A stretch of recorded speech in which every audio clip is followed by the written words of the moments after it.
Well, welcome everybody to this Memorial Presents in partnership with the On the Move Partnership Project, How Work-Related Travel is Changing the World.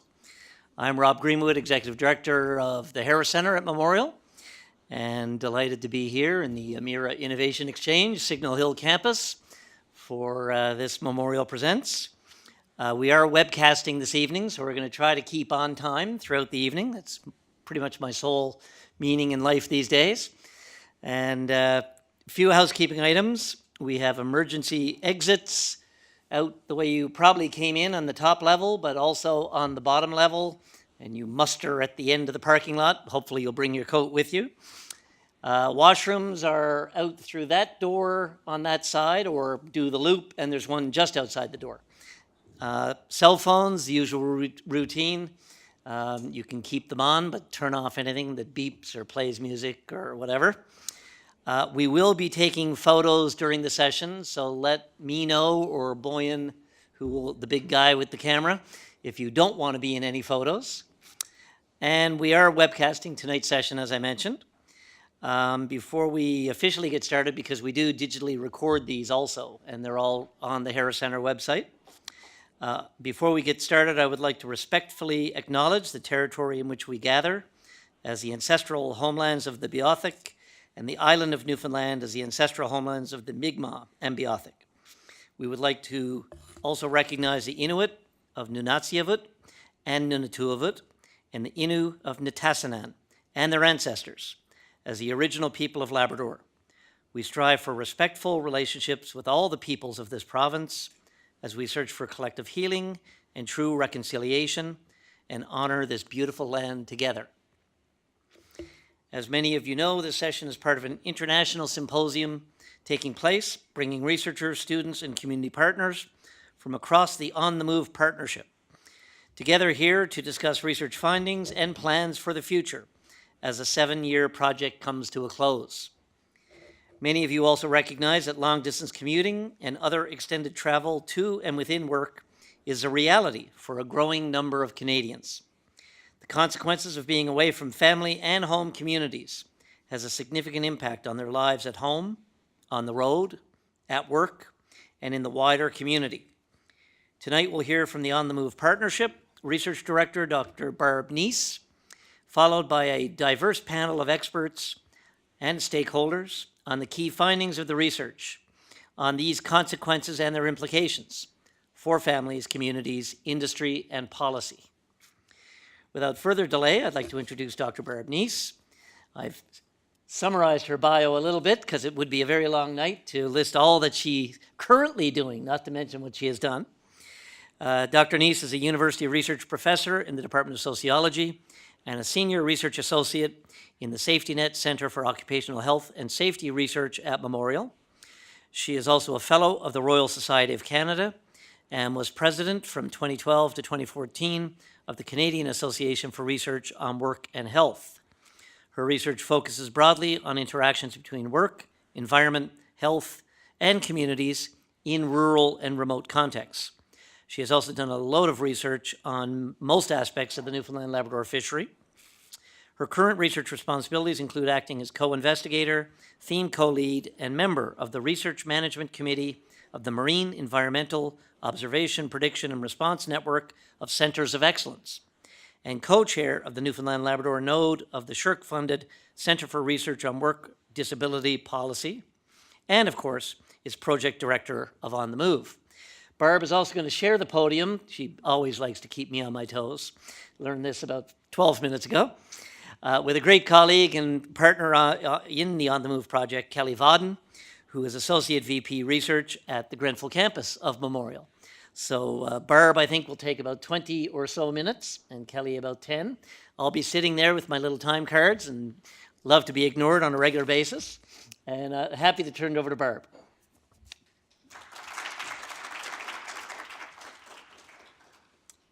Thanks very much, Rob, and thanks to all of you for coming, including those of you who've come back after having spent 2 entire days in this meeting room, and thanks to all of the people who are listening via the web. So I'm going to do a very quick overview of On the Move, what it's about, and some of the findings that we've arrived at. And then we will move to this looser and wider discussion after Kelly also covers a few of the things we want to cover. Okay. All right, so what's On the Move? It's a $5.15 million initiative. We're in year 7 of 8 years of research. We have 55 co-applicants, more than 100 trainees, 17 disciplines, researchers from 17 disciplines, 27 universities, including some international universities in Iceland, Norway, the UK, and the United States, and 35 partner organizations. Okay. So On the Move is about extended complex mobilities related to work. And when we developed the project, we argued that this is an increasingly pervasive aspect of Canadian working life that affects recruitment and retention, work scheduling, health and safety, labor market dynamics, families and work-life balance, and community and regional development. And I just want to say that it's not simply increasingly pervasive here, it's increasingly pervasive globally. Since we started this 6 or 7 years ago, we've had, just in the last year, the eruption of all of these issues around labor mobility in the United States, global migration of labor caused by a whole range of things, everything from climate change right through to war and oppression and other factors. So globally, people are moving. They're moving in part for work because you have to work to survive in the world that we live in. Increasingly, it's very difficult to survive any other way. All right, so this is a Canadian piece of a larger global movement. And so when we talk about extended mobility for work, we use the term employment-related geographical mobility. And by that we mean basically mobility to and within work. And so that's somewhat unusual. And by to work we mean anything that's sort of an extended daily commute, more than say 2 hours a day of your life, is taken up by getting from home to work, right up to prolonged absences, as in fly in, fly out, drive in, drive out operations, and you can be away for weeks, months, and in the case of temporary foreign workers who come into Canada, up to several years at a time. We're looking at people who are traveling in diverse modes of transportation, and one of our findings is many people, in fact, probably most people used multiple modes of transportation. So if you're in Toronto, then you're walking and you're doing the public transit. You have to walk to your bus. You take your bus, then you take the subway, and then perhaps you take another bus. If you're doing fly in, fly out, then you have to drive, and then you fly, and then you probably arrive in, say, if you're going to Fort McMurray, and you get in a bus, and then the bus takes you to your site. So one of the findings is, and the other example I'll use is Bell Island, nearby, not far from St. John's. Lots of people there work and commute to St. John's, but then they drive to the ferry, they wait for the ferry, they take the ferry, they arrive in St. John's, and their commute, in fact, can take several hours a day. And we're including in the research people who work in mobile workplaces. So we have, for example, Desai Shan, who's been looking at workers on the Great Lakes in the St. Lawrence Seaway. Natasha Hansen in Prince Edward Island has been doing research with truckers. In Prince Edward Island, we have people who are looking at fishing. And also, we had a young law student working with Catherine Lapel in Ottawa, Renee David Cooper, who looked at pilots and their mobility. And we're also interested in transient workplaces. One of the things about journey to work literature or commute literature is it tends to assume that basically you get up in the morning and you journey to a workplace. But in fact, because a growing proportion of the Canadian labor force, in fact, is precariously employed, and in places like Southern Ontario, a very large percentage of people, in fact, are employed by temporary agencies. Many people don't go to the same workplace you know, on a daily basis. They may go there for a while and then they go somewhere else, or if they're engaged in home care, then they may be going to multiple workplaces. Or again, if you're working in a fly-in, fly-out situation, you're flying into a work camp that is by definition temporary in most cases. Those camps are built with the assumption that they're not going to be there very long, or if we think of Hebron or whatever.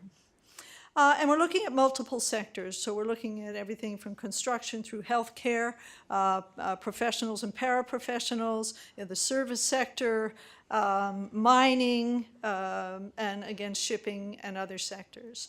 And rural and urban, that's the other thing. So a lot of our work has focused, this project came out of Newfoundland and Labrador and was in part triggered by the thing that we're very familiar with here, which is basically the extended commuting to other provinces and within the province to major construction sites. But mobility and complex mobility is certainly not limited to commuting related to resource development.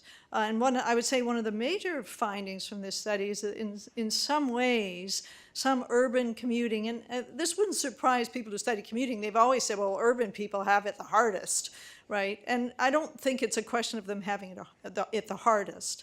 But the point is that there's also a tendency, I think, to focus on the fly-in, fly-out guy who, as working professionals we see on an airplane, and to not pay enough attention to groups like, for example, immigrant workers who are precariously employed in Toronto who have to take public transit.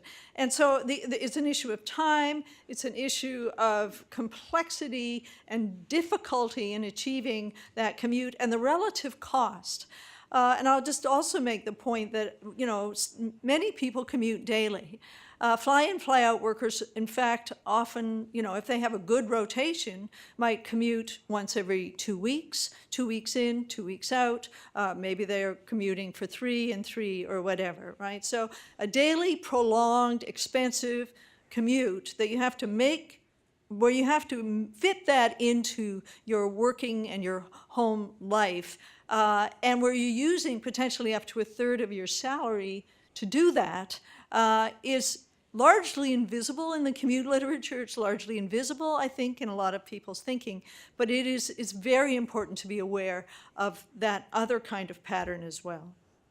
And as I say, we're looking at diverse groups of Canadian workers and including in this study temporary foreign workers. And historically, we've studied fly-in, fly-out workers. We've studied, you know, shipping workers or seafarers or, you know, commuters in cities. And then other people have studied temporary foreign workers. And we said, well, let's bring all of these differently mobile groups into the same study so that we can, because for one thing, they're often in the same labor markets. They're segmented out within those labor markets. They often don't get to do the same jobs, but they are, in the larger sense, in the same labor markets. For example, as Sarah's work has shown in Alberta, you know, that you have intra-provincial, you have people who live in Fort McMurray who work in the oil sands. You have people who migrate within Alberta to northern Alberta to work in the oil sands. You have interprovincial migrant workers who are coming in from Atlantic Canada and from British Columbia and so on to work in the oil sands.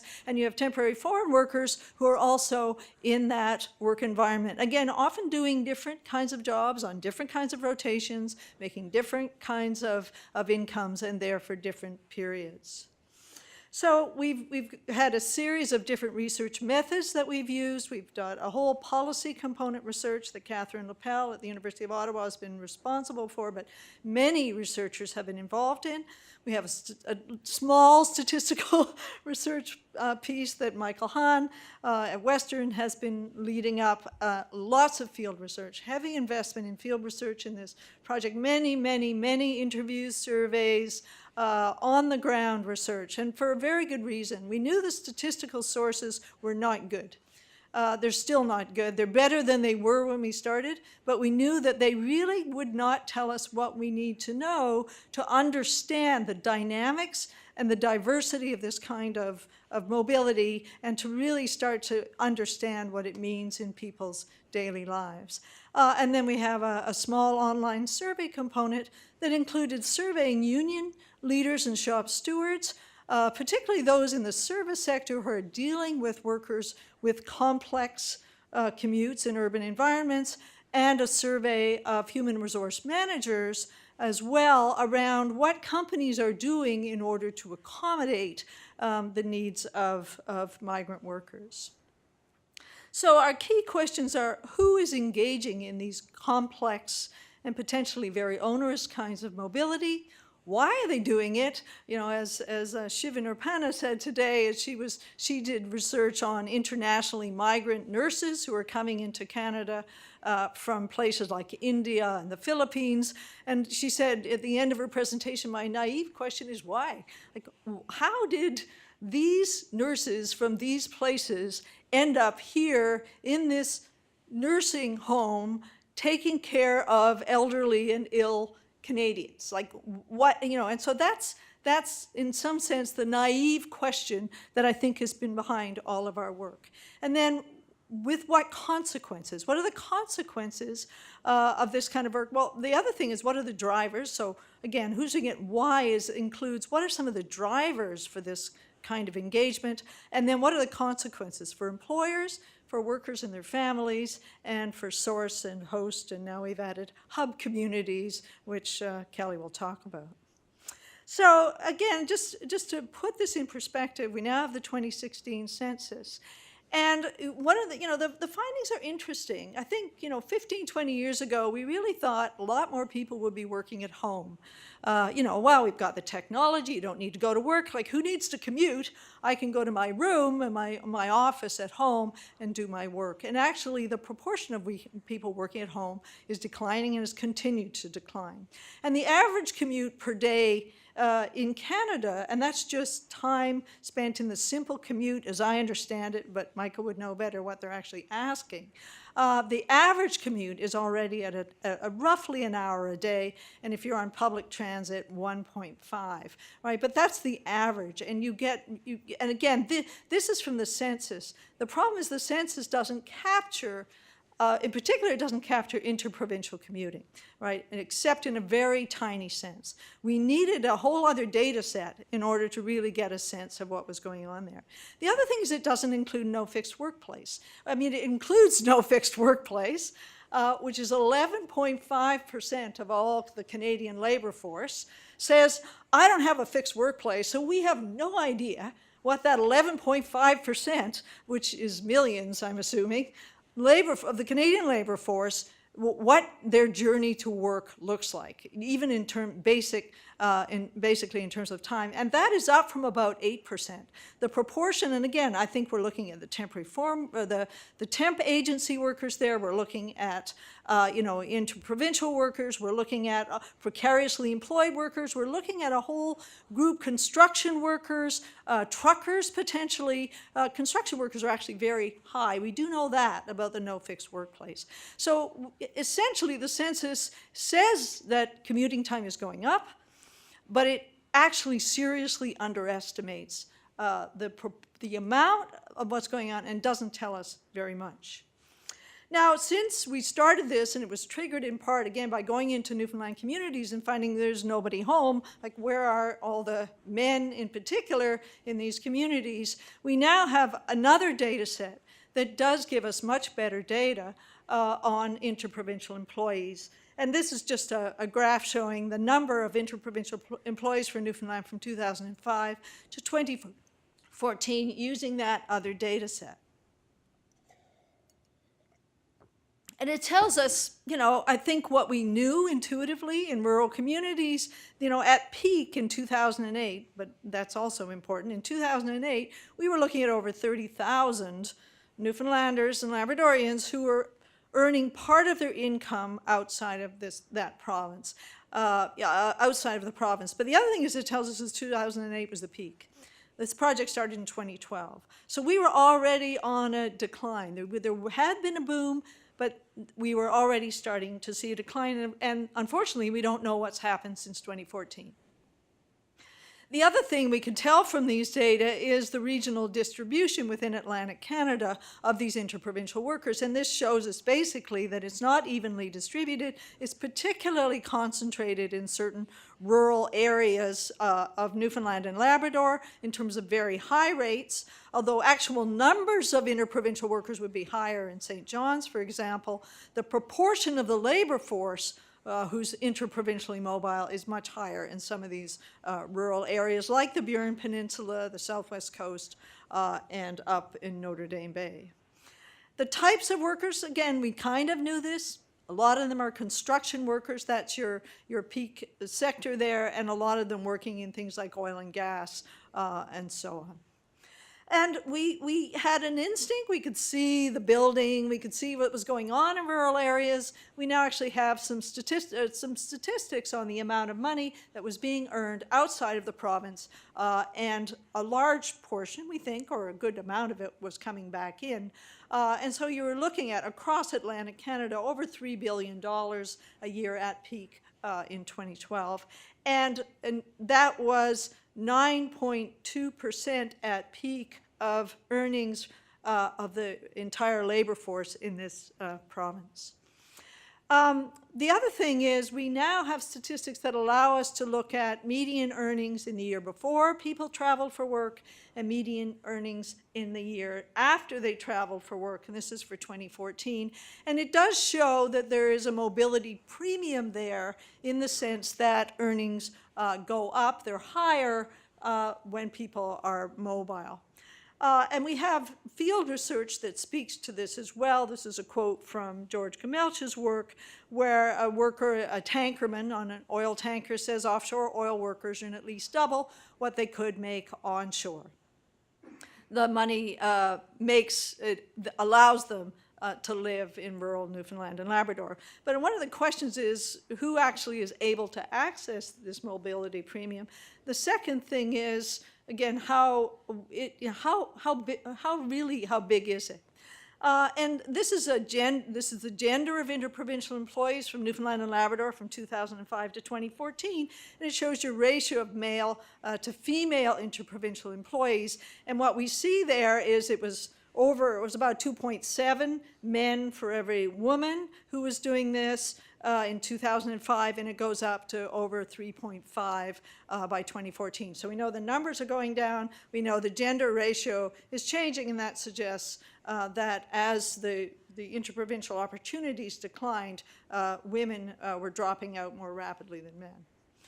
And I think, again, one of the things that we know from this research is that occupations with high rates of extended intra and interprovincial mobility and in mobile workplaces tend to be very male-dominated, and that's been persistent, right? We see it in construction, we see it in trucking, we see it in a whole bunch of sectors, fishing, and so on. And, and so there's something about mobility and gender, and this quote speaks to it a little bit, I think, for construction workers. Once they're mothers, it's really only when they have extended family or close friends they can be a true full participant in their career in construction or trades work. And there's a Construction Sector Council report from 2010, and what's striking about that report is the assumption it begins with is that construction work is by definition mobile, and women need to suck it up, is more or less. The women who are quoted there don't say it that way, but you get that sense from the other parts of the report. We know from this research that mobility has economic impacts. It costs money. It's an accomplishment. You don't just get from A to B without an investment. And again, those investments can be quite a high proportion of your income and are certainly not always covered by someone else. They're often covered by the workers and their families themselves. And again, in most households now, two people work.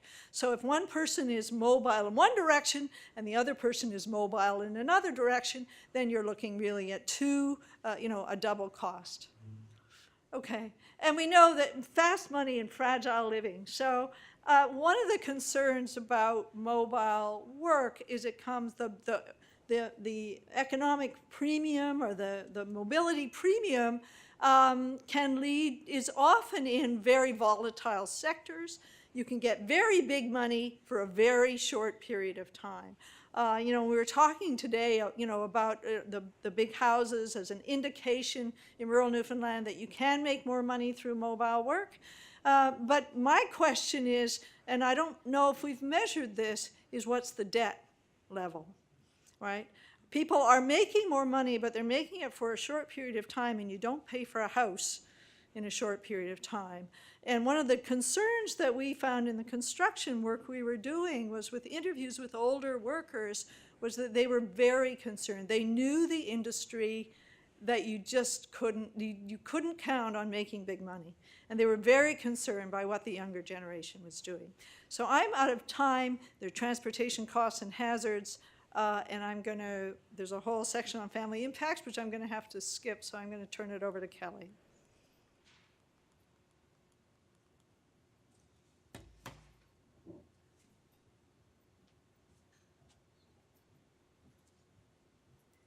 Thanks, Barb. Really just a few highlights this evening from our discussions today. We had one of the panels we've been a day and a half now of discussion on the many rich findings and aspects of this study. And one of our sessions today was on the community impacts of employment-related geographical mobility. A number of our team members are here in the room, so hopefully if others have questions or want to add to this later, we can do that. We looked at impacts on workers, families, and communities right across the country. So the symposium here over the next few days and over the past day and a half has been asking the following three questions. What do we know now that we didn't know before? What are some of the assumptions that were out there and remain out there about work and the labor force that we can no longer take for granted given what we have learned? And what are some of the remaining unanswered questions? And in our case, we were asking these questions in relation to community impacts and responses, or potential responses, importantly, because now we're at the end of years of research and asking ourselves the so what questions. What have we learned and what can we do with this information to try to maximize benefits and reduce some of the challenges associated with mobile work? On the community side of things, we looked at different kinds of communities.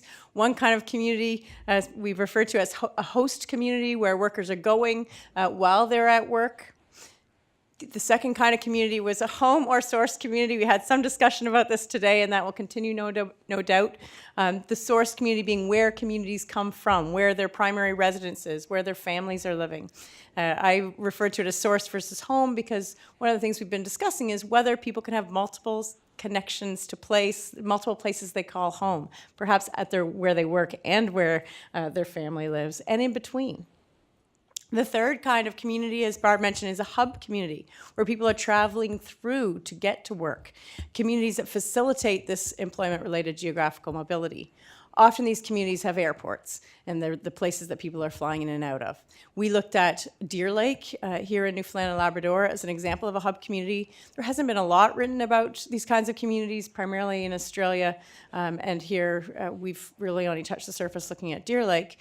And also, one of the things that we found is that these hub communities tend to also be home or source communities, and people are moving to these communities because it is easy for them to get in and out for work.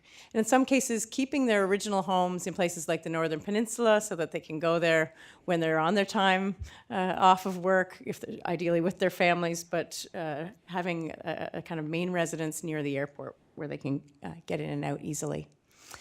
But that source hub mixture reflects a general finding that we had, that communities they have multiple kinds of mobilities happening within them.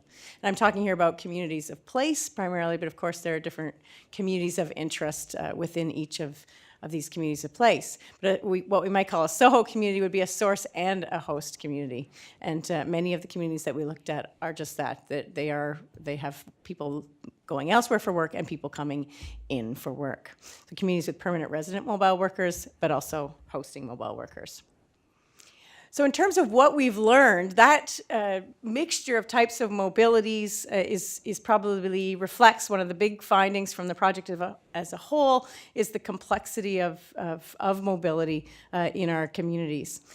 These kind of the typologies that of home and host provide oversimplified representations of communities and mobility dynamics, which are in fact much more complex. And the kinds of impacts and responses in communities depend very much on the types of community, but also the industry in question, the type of project, maybe it's short-term or long-term, the policy and regulatory environment, which varies considerably across the country, and even community to community when you look at municipal planning, for example, in different communities. The company culture and policy environment, company corporate policy and relationships, as well as union and labor relationships from place to place. Community histories, the kinds of mobile work that people are engaged in our communities is often quite linked to their histories. The capacity of leadership within our communities certainly affects their ability to respond, their capacity to respond to the challenges and opportunities associated with work mobility. We talked about mobility's competences today, and we talked about workers and companies, but also communities in terms of their ability to deal with these circumstances. So we've talked about the learning of compound community types, different kinds of impacts that are complex and context specific. Also, that mobility, we often problematize it as think about the challenges particularly, or in other cases, people are thinking about all the economic benefits that come from mobility, the cash that people are making, the opportunities for work. When in fact, for most people and communities, there are both challenges and opportunities associated with mobility. So we recognize that as well in our work. And finally, the need for greater knowledge and preparedness, or greater response capacity. And it's perhaps no surprise that we found that there was a weakness, I guess, in terms of the planning capacity in many of our communities, not all. We heard a lot about what's been happening in Fort St. John over the next couple of days, and they've done a great job at planning, I think, around a number of major projects and provide an example. But many communities don't have the same kind of capacity or planning in place. And part of that is there's very little information for the most part on mobility in our communities. There's statistics are not available at the local level. In some cases, there are players that are not giving information readily, such as some of the information associated with impact benefit agreements. So we have lack of information, changing dynamics, and limited capacity for planning in many locations as well, leading to this gap or need for greater knowledge and capacity to respond. What are some of the questions that are outstanding? They are how mobility is occurring and some of the impacts and responses associated in varying contexts. We have really only scratched the surface, and how that's changing over time. So we're asked people about the dynamics of changes since 2015, but this is a story that will continue to play out and that needs to continue to be monitored. How can communities more effectively plan for the presence of mobile workers? Really, this is just an issue that's barely on the radar for many communities, despite their dependency at a distance. It's a concept that has come out during the period of our research in a paper written by Keith Story and Heather Hall about dependency at a distance. We know many communities have this dependency on mobile work, but don't really understand which communities and the extent of it. So learning which communities are most affected and how they can respond. And looking further at the role of various actors. We need to do more of that. We've certainly started. We've looked at company and provincial and local, municipal and Indigenous organizations and how they've responded. Lots of good examples out there, non-government organizations that have created programs and services for mobile workers and their families. But there's a long way to go. There are a lot of gaps that have been identified, and lots of roles for these various types of actors, but also importantly, relationships between the actors, such as municipal and corporate and labor leaders and provincial and federal governments working together on things like housing and housing impacts. So I'll leave it at that.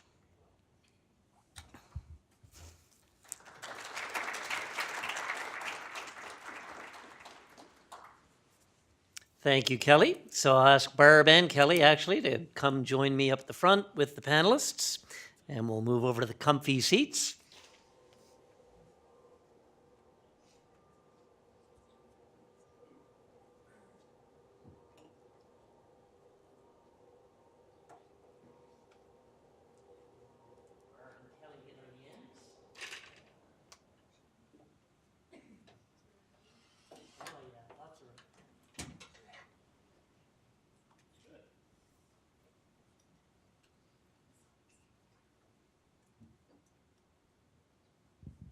I think I'm on. Good. All righty.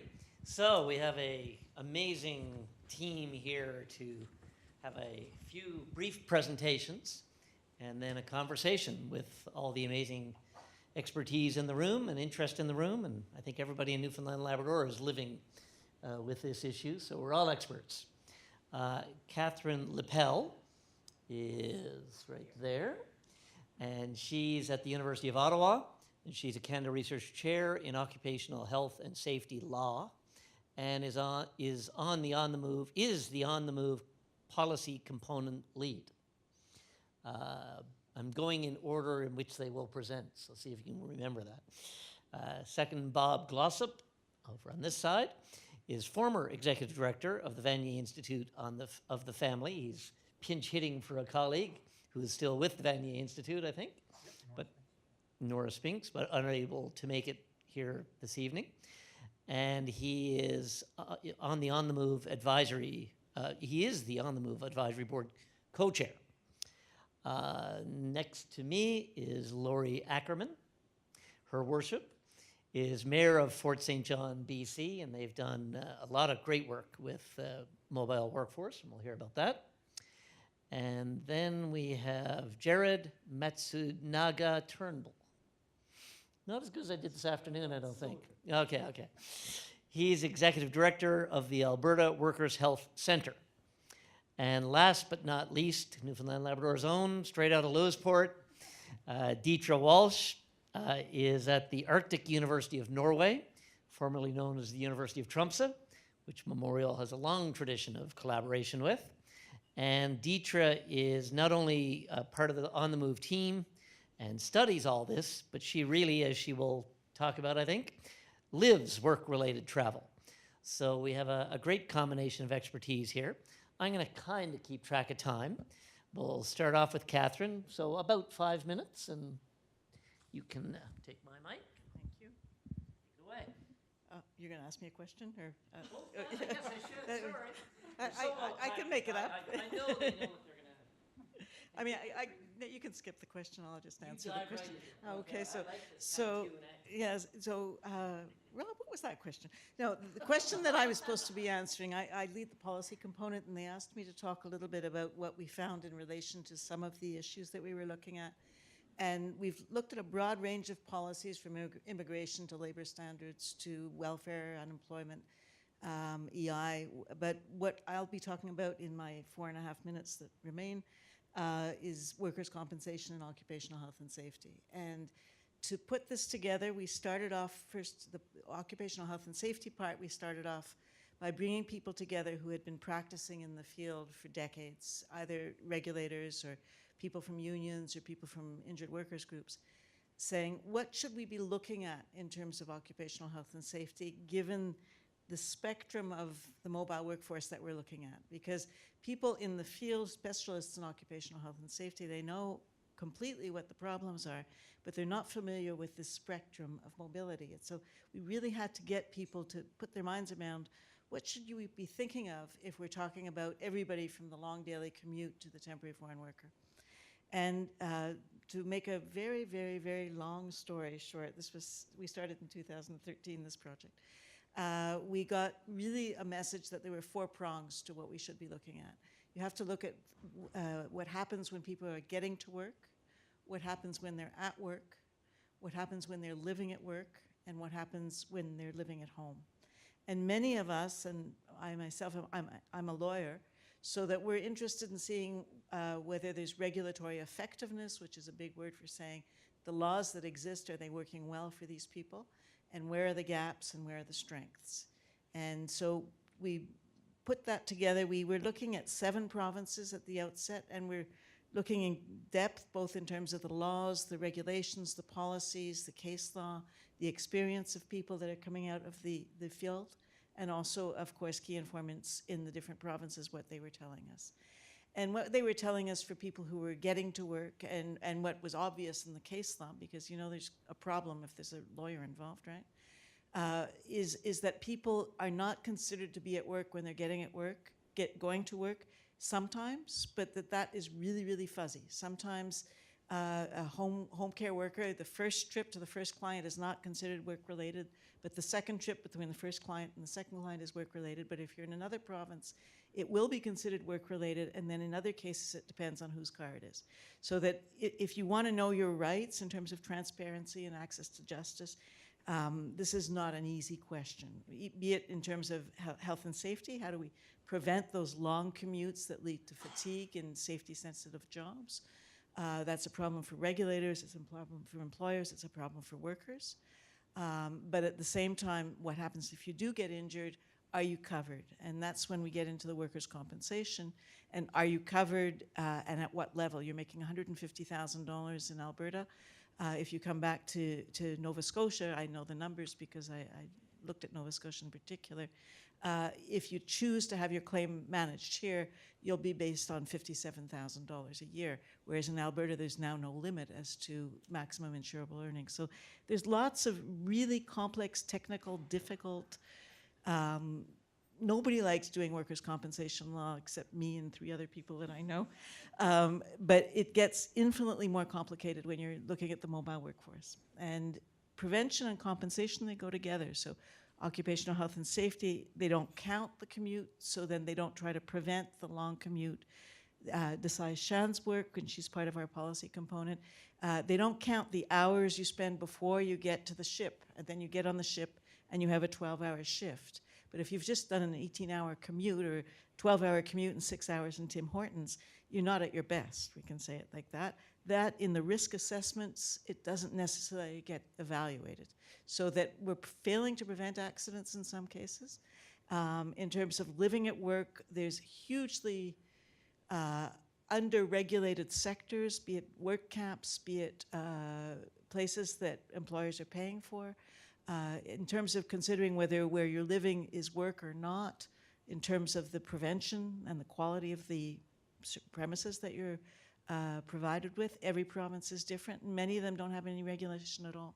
There was a case in Alberta, recently was in the papers, where a bunch of temporary foreign workers were living in a Tim Hortons, and the only regulation that the regulator could use was the food and drug regulation, because it's really bad for the hamburgers to have workers there. It's not about the quality of the living conditions of these people.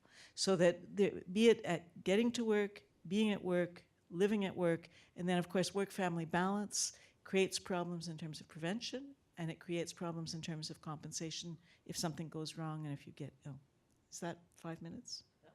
Exactly 5 minutes. Oh, That's just uncanny. I'll take that one back in a second. I'll give this one to Bob. And Bob, I'll pretend to ask you a question. You're here because of your interest and expertise in families. And so with that long expertise and interest, what have you learned from this project from the perspective of families? Thanks, Rob. As Rob told you, I'm a member of the advisory committee. And I think it was in that role that, correct me if I'm wrong, Barb, I think I'm the one who asked that question, what do you know now that you didn't know 7 years ago? And now I feel like it was a really bad question to pose to people. Over 7 years, you know, I've learned a lot. But what I want to do is to say that we had good hunches when we started out with some of this. And I now know far more clearly and more thoroughly about some of the dynamics within families that are occasioned by employment-related geographical mobility. Behavioral economics has taught most of us in the last little while that that notion of a rational economic actor is a fiction. Well, there's another fiction too, and it's been exposed by a lot of the research that's been done by people in this room. And that fiction is that the labor market is composed of individuals. What this research has demonstrated, I think quite thoroughly, is no, the labor market employs people who are partners, lovers, husbands, children, pet owners, brothers and sisters. And it's a useful fiction for labor market studies. It's not a terribly useful fiction if you want to understand the culture in which people are living today. Now, the other obvious set of lessons here is that there are no simple, straightforward explanations for what lies behind this phenomenon, although we now have an awful lot of good beginnings to understanding it, but that it is a complex phenomenon. And I go back to an article written in the 1980s by Glenn Elder Jr. It talked about the discovery of complexity in families. And the reason I want to bring this one to your attention tonight is that what Glenn Elder Jr. was trying to do back then was to substitute for what was called life cycle analysis. And this was where we had ideas that, families move through these predictable stages of, they courtship, people get together, they choose to have children, the children grow up, leave home, you got empty nesters, then you wind up in your senior golden years and so on and so forth.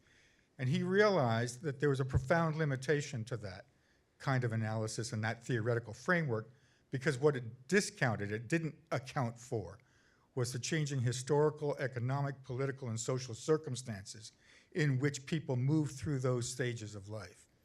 And this work with ERGM has again underscored how important it is for us to pay attention to and understand the differing contexts, historical contexts in some of our work, but also the different regional contexts that have basically told us how, in the grips of liberal individualism and neoliberal economics, people are adapting. And that's the other major lesson here, and I guess I'll close with this, is that families have always been used, sometimes abused, as the adaptive mechanisms when economies and cultures want to progress in their terms.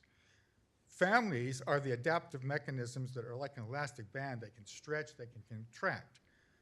It's no accident that families became dual wage earner families when the purchasing power of male wages declined, and the obvious answer to that was to field more labor.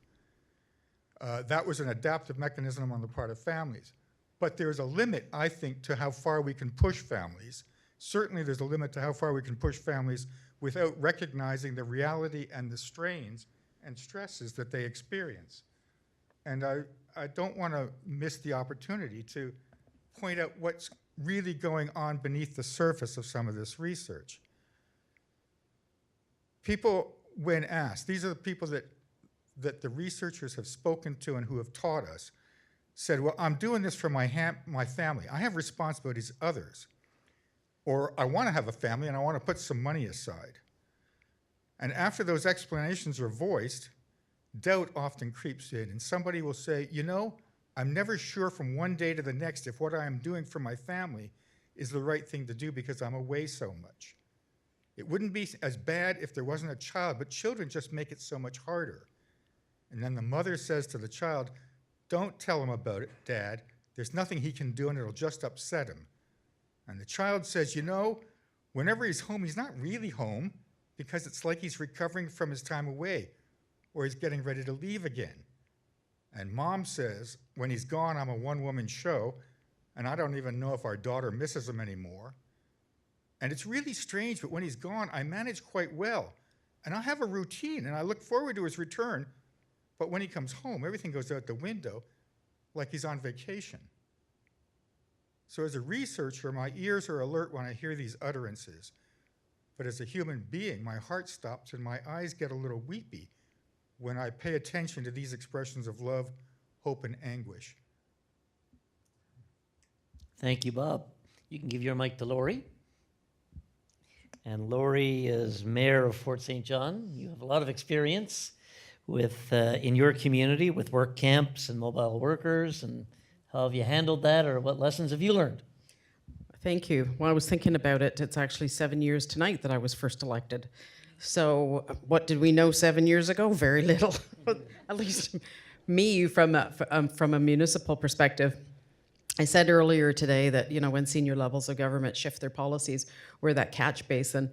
And if you can imagine the old grandfather clock with the pendulum swinging, you know, the further you are away from Ottawa, and in my case, Victoria, the further down the pendulum you are. And it doesn't matter whether you're a rural municipality that's doing very well, or if you're a rural municipality that really needs help, you're hanging on for dear life. And your foot is connected to grandma's walker, and she's hanging on for dear life too, because the vulnerable populations in our communities are really the ones that feel it. Former Prime Minister John Turner was at a Federation of Canadian Municipalities meeting several years ago, and he said, you know, we used to fly in, cut a ribbon on some piece of industry or whatever, and walk out the door. We left you with everything, and we took the taxes. And they were exactly right, because we had to look after those industries, and the majority of those taxes went to the federal and provincial governments. So when it comes to municipalities, if you don't have good research and data, public participation, you will not know how to move forward. You must get that research in order to go armed to the senior levels of government, or they will not listen to you. And believe me, I've locked horns with them a few times. How we've been impacted, well, in British Columbia, the regulation of a camp depends on the size of the camp, whether it's the Ministry of Environment or the Health Authority that regulates it. It could be the Oil and Gas Commission that regulates it. It could be on private land, so it's just a business. It could be on Crown land. You never know how it's going to be. But those camps, regardless of where they are and who regulates them, they are the responsibility of the local government for emergency management. You've heard about the fires that we've had in British Columbia. If you don't know where these are, because there is not one agency that regulates them, then you don't know how to evacuate all of these people. There's, you know, the RCMP, the ambulance, any kind of medical emergency. We're relying on medics. Everything from a medic to an acute care paramedic are working out there. So when we look at camps, we look at people who are just, they're vulnerable. Maybe they have mental health issues, maybe they have addictions. You don't have that continuity of care out in the camps. And who's going to be responsible for these people? They come into the community and they make use of our health care, but we do not get the benefit of the population statistics. So whether it's chronic care, whether it's acute care, we have to look after them. The capacity of some of our agencies, if one of them has an addictive behavior and loses their job as a result of it, then it's our social agencies that are looking after them until we can get them home to people who can truly look after them. Local government funds services like water and wastewater services, recreation, all that kind of stuff. And we have to understand who we're building for. Are we building for these people who are transient? There's a shadow population as well that may not go out to camp. They may just sleep on someone's couch as well. We need to understand the impacts of all of our services. I'll give you a really quick story. There was a story that really rocked the reputation of our community. And one guy was killed. He wasn't from Fort St. John, and the person who sucker punched him was not from Fort St. John, but we wear it. So Fort St. John is a community that looks forward on our own. We no longer use any benchmark communities. We can't. We're growing for ourselves, and we're using good, strong research and data to do it. Well, thank you. Jared. Your organization focuses on safety in the workplace, and be interested in, from that perspective, learnings from the project. Yeah, so we're a community partner from Alberta, and we're a very small not-for-profit that does workplace health and safety prevention education mostly. And we had the opportunity to partner on this and specifically look at and learn about the lived experiences and realities of temporary foreign workers in particular. just so you understand, I'm interested in helping to build safe workplaces by actually activating workers, by giving workers the tools to more fully participate in their own health and safety. That's a problem because the legislation actually is really clumsy. It assumes, it takes what's called an internal responsibility system, which is basically complaint driven. It assumes that everyone in the workplace, employers and workers, are responsible for, we're all in health and safety together, that kind of a thing. But really it ignores the power imbalance. And so we kind of know that already. What I didn't really fully know was the impact of precarious residency status on to further complicate agency and ability to actually voice a concern for health and safety. So part of this project I'm really interested in is the knowledge mobilization portion of it, which is how do we get this information out to people outside of this particular conference, outside of this room, and to the people that actually need to make a difference, to actually change policy and to help workers and to help look at how we can build a more just society. So I'm actually going to read one of the stories. It's story time, everyone, okay? So gather around, grab some popcorn. Carlos Alarcon came to rural Alberta from Guatemala in 2010 as a temporary foreign worker, or TFW.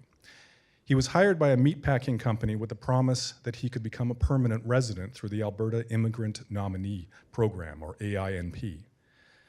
For me, says Carlos, this was a chance to become a citizen. I worked on a farm back home. I know hard work. I've killed animals before.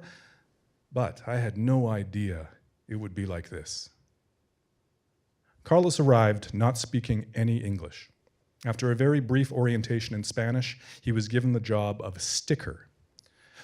The cows, they come in and they get shot in the head with a bolt. They fall over stunned. Then they get hauled into the air by their hind legs, and I cut their throats, about 6 per minute. It was very messy work. I was covered in blood all day, every day. Now, after being bled, the cow then gets processed, its skin is removed, and the animal moves down the disassembly line, being cut into smaller and smaller pieces and eventually boxed up for sale. The newcomers always get the worst jobs, says Carlos. If you have citizenship, you can quit or say you will quit and get moved to a better job. But we, who are working for our permanent residency status, we have to do what they tell us. For 4 years, Carlos lived near the plant in a small house with 8 other temporary foreign workers from Guatemala. There were not many places to live. It was very crowded. 8 of us shared 3 bedrooms and 1 bathroom. But it was better than some of the places my friends lived. Being away from my family for 4 years was very hard. After several months as a sticker, Carlos was moved to a new position where he cut meat from a carcass, wielding a sharp knife in his right hand and a meat hook in his left. Cutting work is dangerous and hard. Yes, the knives are very sharp, but the real dangers, well, the meat is heavy, 400 kilos sometimes, and the line moves very fast. Workers can be knocked down by carcasses. And the room is cold. Your muscles don't work the same in the cold. It is very easy to get injured trying to hold the carcass and do my cuts. I have sprained my arm and my back several times. The worst part for me was using the metal meat hook. It was very uncomfortable. You hold it like a knife, but the metal hook sticks out between your fingers. You are always holding the hook and pulling with it, day after day. Over time, your hands stop working right. There is constant pain. You can't open your hands very well. You lose feeling and strength. So repetitive strain injuries are common among meat plant workers. Left untreated, nerve compression in the wrists and elbows often leads to permanent loss of sensation, strength, and muscle mass. And while there was an on-site medical clinic, treatment for workers in the plant was minimal and focused on getting them back on the line as quickly as possible.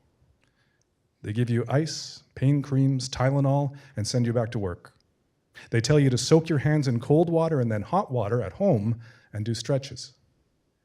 You want some time off to rest? But when you are not there, the employer does not replace you. So if there are supposed to be 5 guys and you are off sick, the other 4 guys must work harder. The line never slows down. Carlos's access to outside medical aid was limited. Now, some workers sought treatment from family doctors in the town, but in a small town, the company manipulates everything. No one gets time off to rest. They never rotate people between jobs during the day to give us a break. Basically, we are trapped, explained Carlos. Your employer is named on your work permit, so you can't just quit like Canadians can and go work somewhere else. Like many TFWs, Carlo was hoping to become a permanent resident through the AINP, yet the prospect of citizenship actually made him more vulnerable to exploitation by his employer. If you want the company to help you get your PR, you can't let them see that you have trouble working. You cannot complain, you cannot be sick or injured, you just endure the pain and hope that you can go back to work the next day. Carlos also reported significant levels of discrimination and racism. The people in town, well, some were nice, very nice people, but some were not. They would say we were stealing their jobs. If we are stealing their jobs, why does their government let us come here? And why do Canadians only last a few weeks or months on the floor? Canadians do not want these jobs. They are terrible, dirty, hard jobs. No Canadians put up with work this awful. Carlos received his permanent residency status in 2015. And immediately, the employer started taking his complaints more seriously. I said my hands were sore and I could not work here anymore. So, they moved me into packaging meat. It was still fast and cold, but the pieces are smaller. Eventually, Carlos left the meatpacking plant. He found a job in Edmonton doing construction work and brought his family to Canada. I work for a friend of a friend. It is hard work as I am still injured from the meat plant. My arms and back get sore. My doctor says I need rest. She says to report my injury to the Workers' Compensation Board, but WCB says I have not reported the injury when I worked at the plant, so they cannot accept the injury so many years later. So I take pain pills and do the best I can. I'm happy to be here. It is better for my children to be here. It is safer for them. There are more opportunities. But how foreign workers are treated? That is terrible. They use us, and then they throw us away like garbage. The government? It doesn't care. It makes the rules that let this happen. Thank you, Jared. So we've heard a bit about workers and the law, and from the perspective of family, from community, safety. Dietrich, you're studying it, but as mentioned earlier, you also live it. So tell us about it. Thank you. I couldn't help but gaze out behind us and think, wow, what an amazing place to be and really what a privilege to be here. I'm going to try to do this without getting too bubbly in my voice. But as one can imagine, it is quite difficult to talk about these things. My mother-in-law and my mother are there in the audience. So when this project was in its development phase, I was still living in St. John's. And I moved to Halifax for a postdoc. I moved back to St. John's. I then commuted to Toronto for another postdoc while pregnant. I had a daughter. I moved to New Brunswick when she was 2 for contract teaching work. Her father, who's a Red Seal carpenter and who worked mainly framing houses here in Newfoundland, he at that time moved to Nunavut to work with his uncle when the Newfoundland new residential construction was slowing down. And it was difficult for him at that time, even though he was a member of the union, to get on some of the larger construction projects. So he visited us in New Brunswick, commuting from Iqaluit every 10 weeks. And so after my contract ended, I got a job in Nunavut with the government. Our daughter and I moved to Iqaluit just before she turned 3. And we lived there for 4 years, and that 4 years was accented by an annual trip for me to Norway for research activities because I was a quarter-time postdoc in Norway. Anybody exhausted yet? That's why there's makeup, like I said yesterday.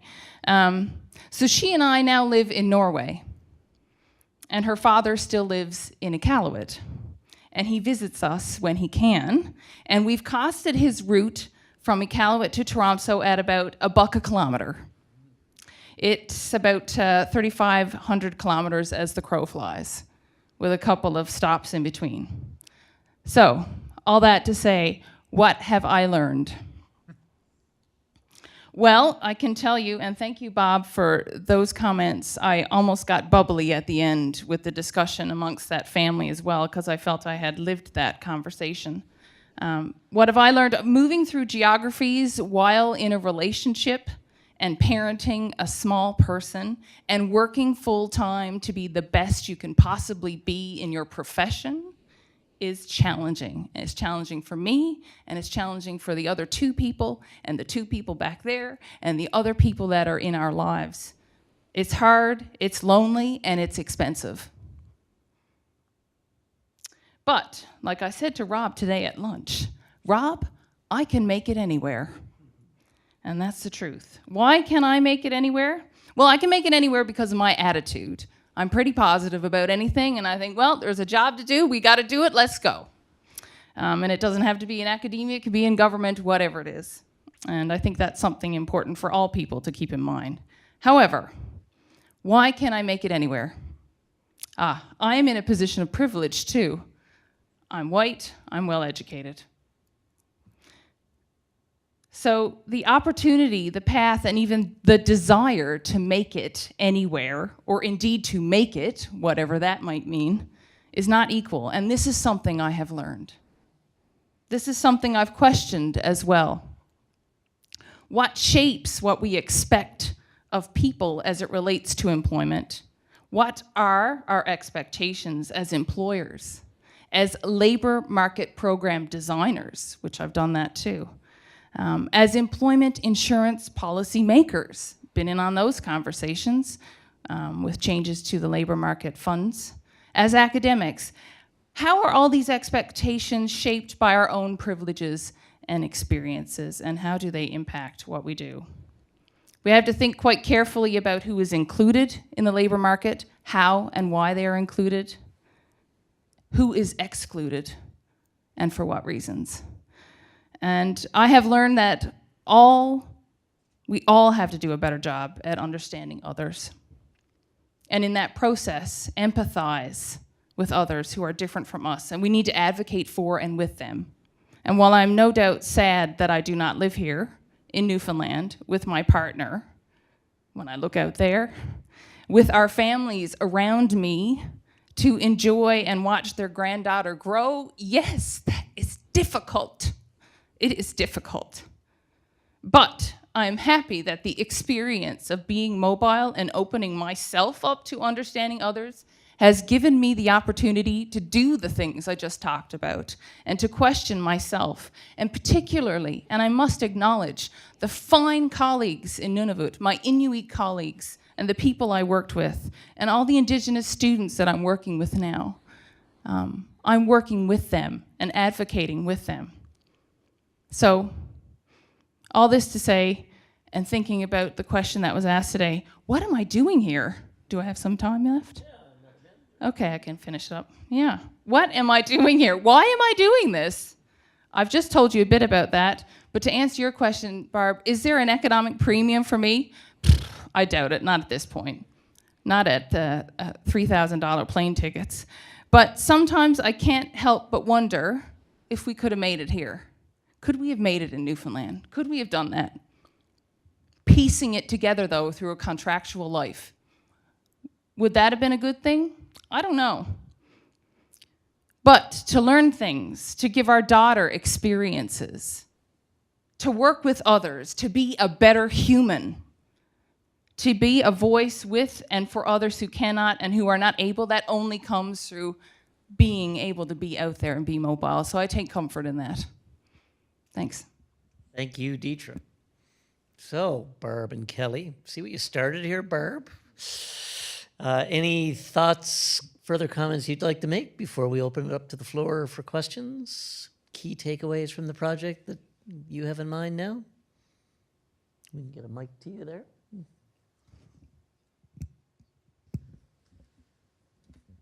Well, I had to skip over the family stuff. Sorry, Bob, I was hoping to give a little bit more background stuff. But I think in looking at the results around family-related impacts, I mean, we've looked at everything from basically forming relationships. If you're there, there's a lovely video on the website for the Families Mobility and Work Symposium that we had in Prince Edward Island, of a young woman who works on the Coast Guard, and her video is up there, and she sent it to us to talk about what it was like to basically work as the only woman on a ship with 50 men, how much she loved her work. But some of the challenges that came with that experience around forming relationships outside of the ship, in terms of, if she wanted to have a family and so on. She basically said, I can't even have a pet. So, we've looked at forming relationships. We looked at family planning issues have emerged, and there's some preliminary research. I mean, if you think about it, lots of women are getting married when they're older. There are fertility issues.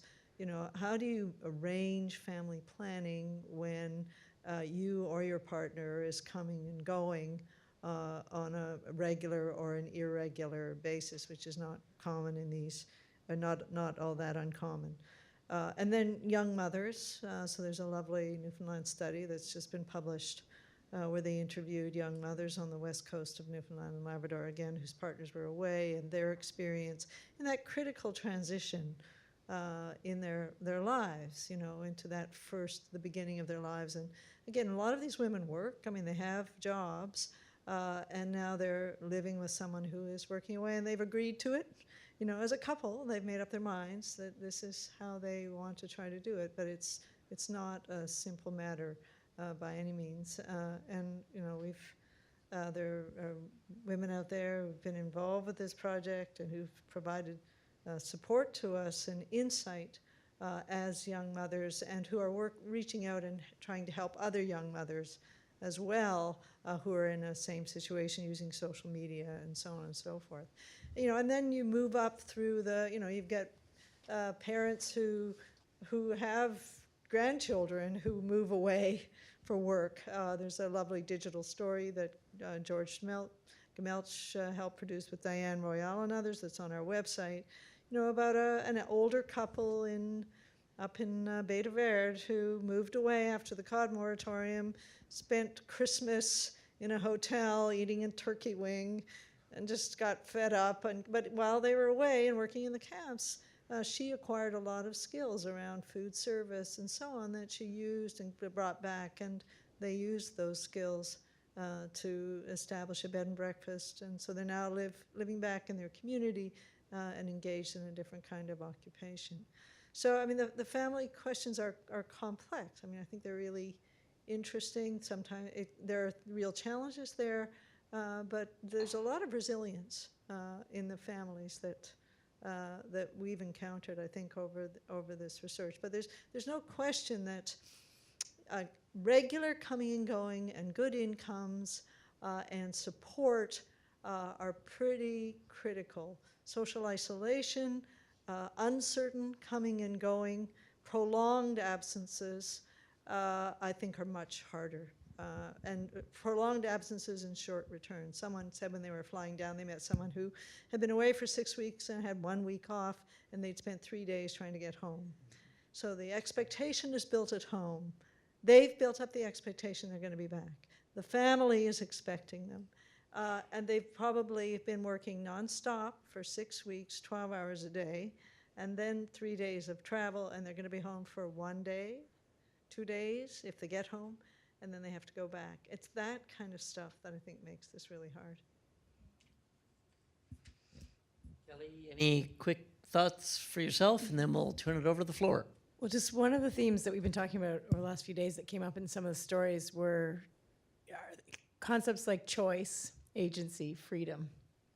And so, I mean, Dietrich, your story about there are advantages. You've made choices, and you think about whether your choice is the right choice or what life would look like with a different choice. But I think we need to recognize that people do make choices, and that sometimes in mobility, people talk about positive aspects of mobility in their life, but also to question to what extent these really are choices or real choices or options for people. And I think the story of Carlos, it was right.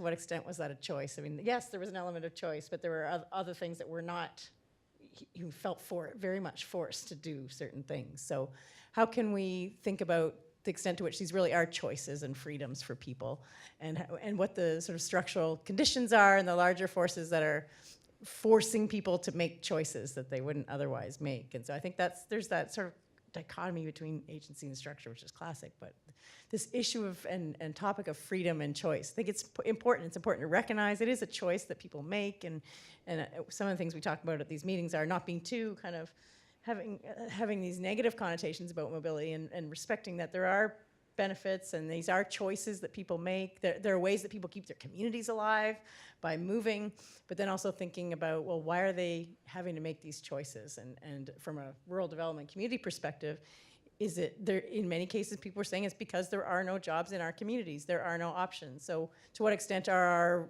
rural and regional development policies and programs or lack of forcing people to make these choices? Thinking about that, about why are people having to make these choices, or are they really choices? I think we need to just keep asking those questions. Okay, so we've definitely set the table for lots of discussion there. We have people viewing online, and if you want, you can email in a question to harriscenter@mun.ca.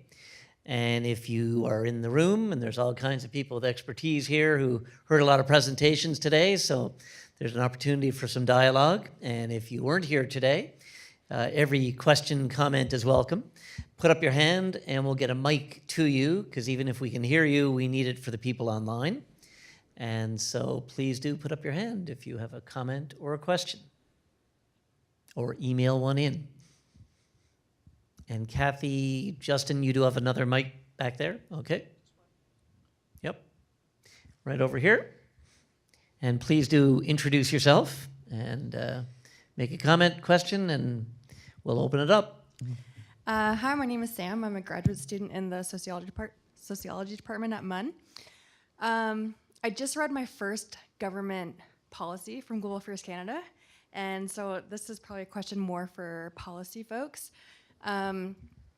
Someone mentioned the myth of the individual worker, and I was just curious, have you seen examples of policy that can embrace this idea of our relational realities?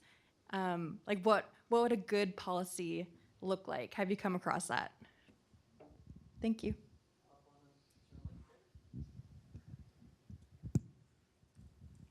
Yeah, I mean, there are sort of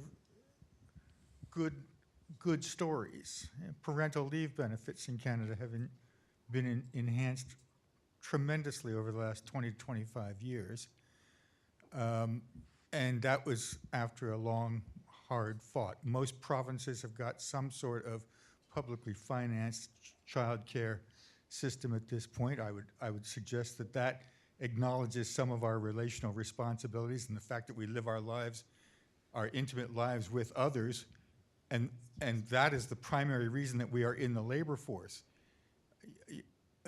I have a bit of a frustration with this notion of meaningful work. People who talk about meaningful work are those who think they have it and that others don't. But I would argue that just about all work, paid and unpaid, is meaningful, because work is the means by which we provide not only for ourselves, but for all those people that we care about, and for all those people that the society, the state, expects us to provide for.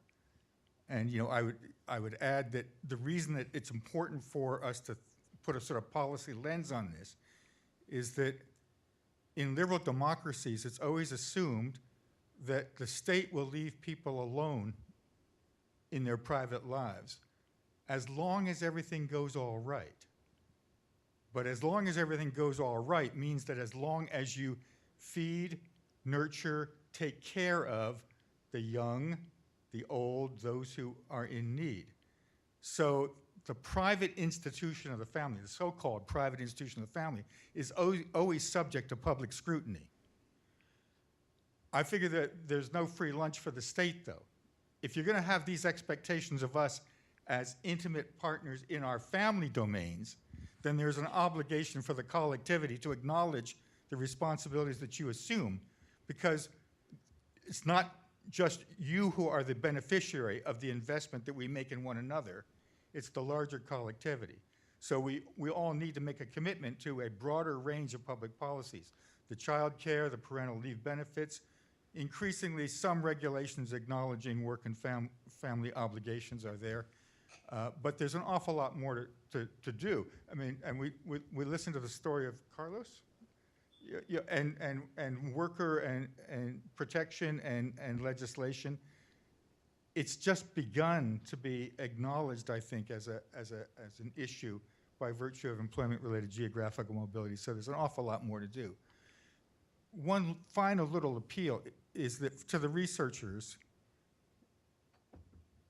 you are the experts at gathering the evidence. Evidence does not translate automatically in an unmediated fashion into evidence-based policy.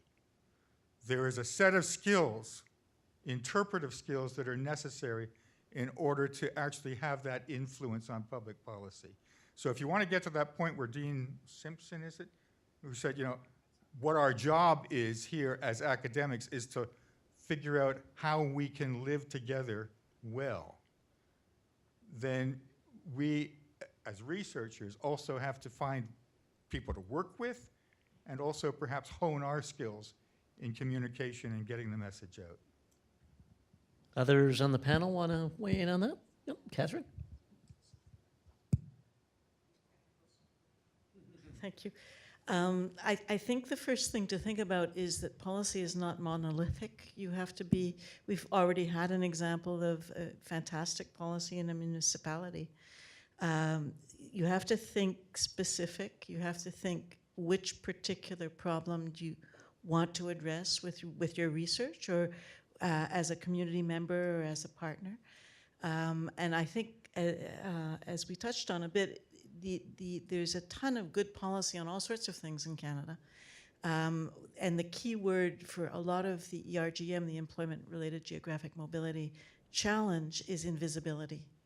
Is that the people who are making the policies, I interviewed people in a province that I will not name who said there were no temporary foreign workers in that province, and that their job was to represent injured workers, okay? And I had interviewed somebody else that morning, it wasn't your province, who had said there's 40,000 actually right on the ground. So figuring out how to make people visible, and in ERGM, figuring out how to make each category of mobile worker visible, and not to make them invisible, to make them visible, because temporary foreign workers are hugely visible when it comes the time to say we don't want these people in our community. Who are they? There's a lot of really bad stories that have come along. But when you ask regulators, where are the temporary foreign workers? Well, you find out that when people get a permit under immigration makes them sign a contract, the employer fills these things in, but they're not given to the provincial regulator who is responsible for making sure the contract is respected. They don't even know, the Workers' Compensation Board in my province in Quebec, they don't know where the injured workers, the temporary foreign workers are working. We know everybody's in agriculture, but everybody's not in agriculture. They're in tree planting, they're in construction, they're all over the place, and there's no technical mechanism to tell the people who want to do good policy that they should be doing something. Or in another case in Ontario, when I was doing interviews, somebody said to me, somebody who had responsibilities for making sure that enforcement was being done right, what happens is that you have to have evidence that there's a problem. So if there's total silence, and your research finds it, Léonor's research finds it, Delphine's research finds it, people, as long as they're in precarious migration status, they're not going to talk to anybody, even if they speak English. We have quotes on this, right? So, of course, if they're not going to talk to anybody, they're not going to make a claim for carpal tunnel syndrome. If they don't make a claim, the statistics aren't driving the inspectors. So it's a really complex thing, and it's not that they haven't thought about it. It's that there are so many pieces, and that this research, I think, over the last 7 years has done an amazing job of putting people together from different disciplines who can transpose to specific policymakers. But I spent my whole life with occupational health and safety and workers' compensation. That's a tiny little sandbox, right? I don't know anything about transport. Barb said, so who's doing the transport stuff? And I said, I don't know. I don't know anybody who does transport. So it's really something that is huge, and that making visible is what researchers do.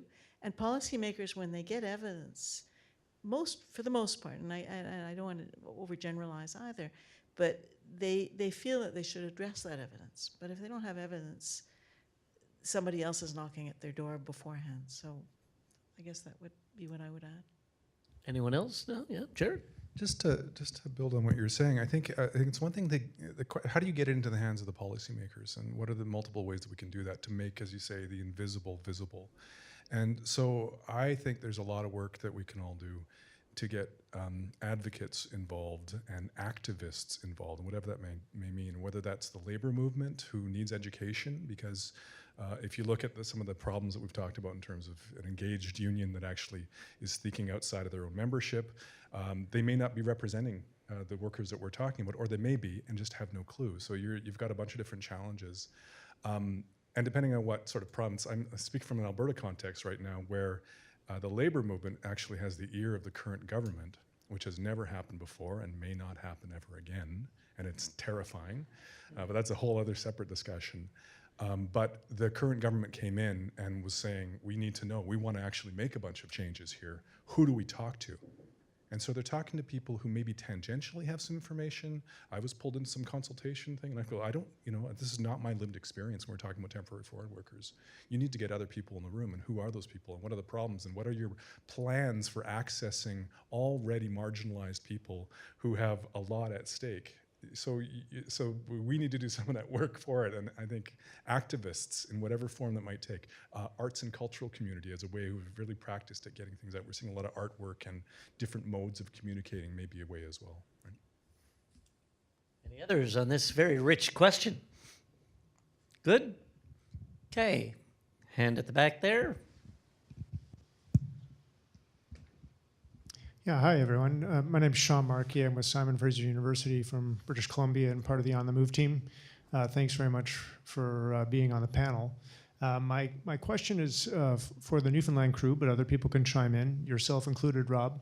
I'm interested in the relationship, if there is one, or to what extent there is a relationship between labor mobility and regional development programming, or possibly the dismantling of regional development programming in Newfoundland.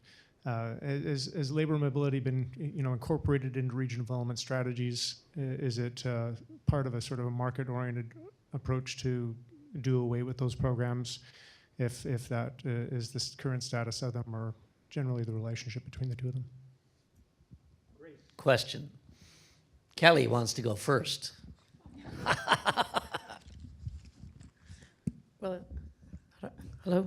Is it okay? I would say not explicitly, but implicitly, yes. I mean, our government people are looking for jobs and for options, and certainly having these big projects, one after the other, helps to reduce pressure on governments who have voters who are wanting jobs. But that's not place specific. It's just simply moving thousands of construction workers from place to place without thinking carefully about the impacts of those people on the places where they're moving to work or leaving from to work. So that's not regional development policy. That's politics, I guess, and employment development perhaps, but not regional development. So I think, and we heard again and again that there needed to be more thought put into these things. Who's moving from where to where? What are the impacts? The Muskrat Falls project, for example.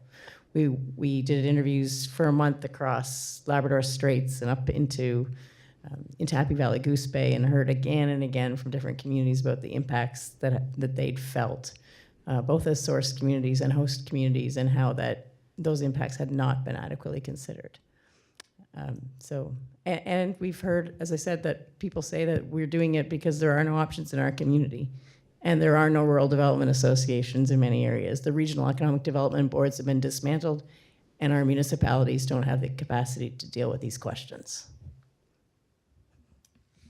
After that optimistic overview, but very realistic and accurate. I'm enjoying picking on people here. I bet you Lori has thoughts on this, do you, from a municipal perspective? Sure. Yep. I've got this. That's right. You know, it's when I think about the situation that communities are in, what comes to mind is what I heard many years ago. But by the grace of God, there go I. Communities are fragile. We're working in Peru with 4 municipalities down there, and watching their economies and how they manage things. You don't realize how fragile your community is, even if you're doing very well, because technology can shift things very quickly. We were looking for many years on the West Coast to import LNG. Technology changed, and now all of a sudden we have almost 200 years of natural gas sitting under my community and in that region, and now we're exporting it. So things can shift very quickly. We have significant opportunities in front of us. As far as using the mobile workforce as economic development, I don't see that from our perspective. We recognize the need for workers.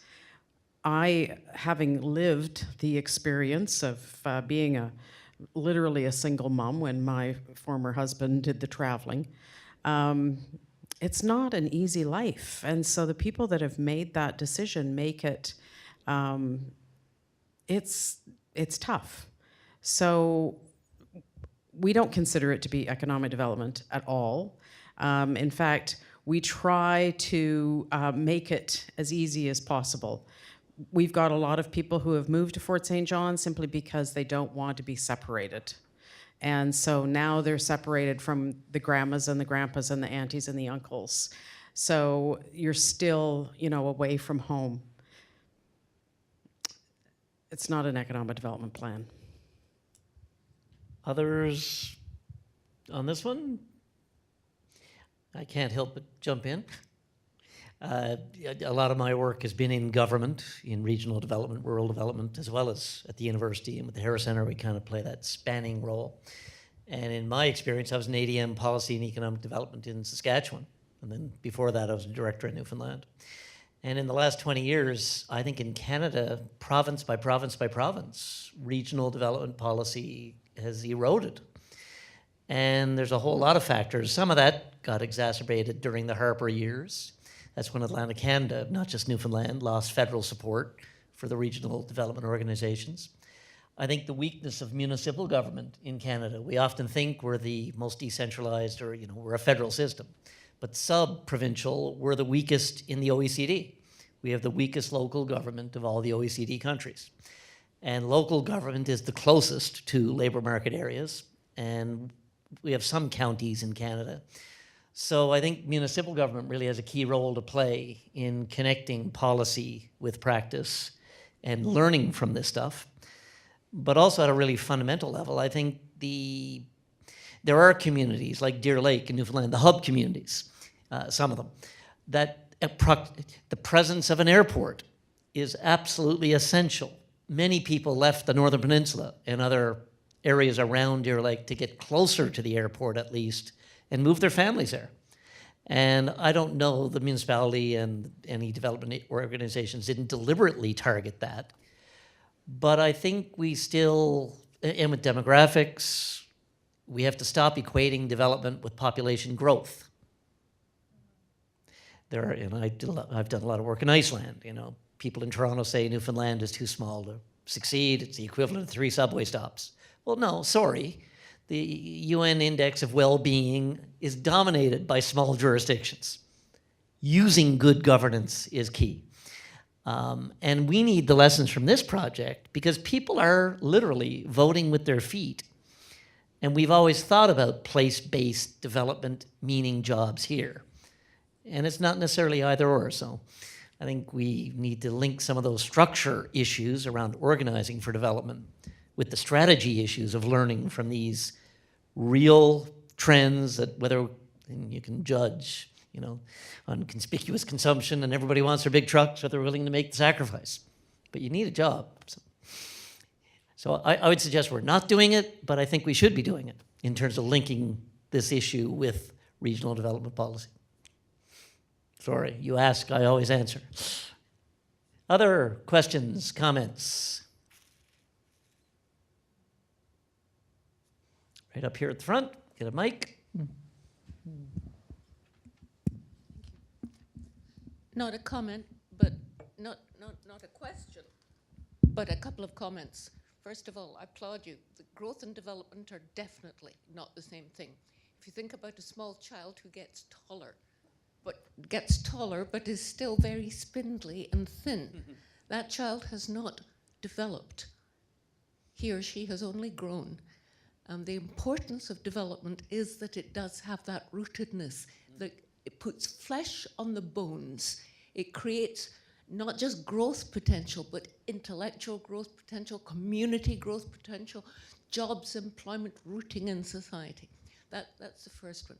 The other thing I would say is it's really important for those of you who have done this wonderful work to make sure that the way in which you communicate it to municipalities and to policymakers is accessible.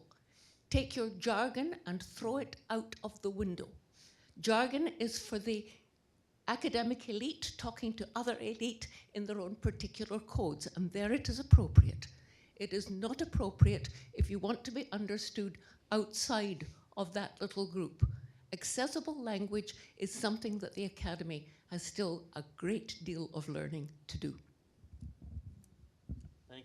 Thank you, Rosemary. Rosemary Armour, by the way, I don't know that you introduced yourself. We all know you here. Other comments, questions, or did anybody on the panel want to riff off what Rosemary said? I think violent agreement. Yep. Have a violent agreement. No, one nuance I would make, because we've just gone through this exercise of getting policy briefs out of at least 12, 13, 14 policy briefs coming out. And the one I wrote for workers' compensation is as jargoned as possible, because people who work in workers' compensation only speak my jargon.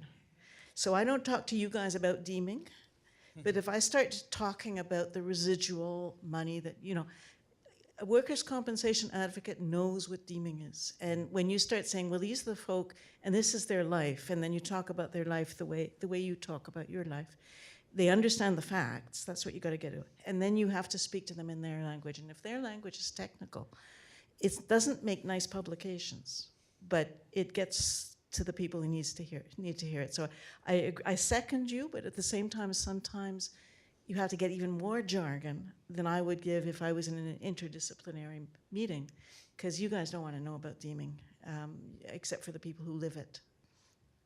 Okay. Great point. So you target, obviously, in communications to the audience you're trying to get. Question here at the front. Justin, there you go. Thank you very much for this inspiring presentation, sharing, in particular some moving personal stories. And basically I was trying to have some reflections from international mobility, international perspective, because we discuss mobility, but there is also kind of tendency, I notice, is a stigma of e-mobility. So this is very interesting. Back to the Mexican, is that Guatemalan stories, because in South China, there are also kind of village, rural communities be proud of immigration and be stigmatized for e-mobility. So there is always two ways. So we have a question, we're thinking about how mobility costs, but at the same time, as a kind of social control, e-mobility could be stigmatized to encourage mobility. And the other movement I was thinking is also about forced mobility. So the indigenous people in Canada was once forced to move to the north to strengthen the national defense of Canada. And that occurred in many other countries, like in China. So for those people, for my parents' generation, they don't have choice. and then they have no reunion approach. Basically, the father and mother has to live separately. And if they want to try to settle together, that is a privilege rather than a right. So when we're talking about mobility, e-mobility, we're thinking about, is that really a choice? Some people's mobility may be forced. So we're talking about that in a Western discourse. But as a post-colonial analysis, we also probably need to expand that. I said that at the very beginning, if we can't, some assumption we can't take for granted 7 years ago. Before I came to Canada, I take it for granted Canadian labor standards are higher.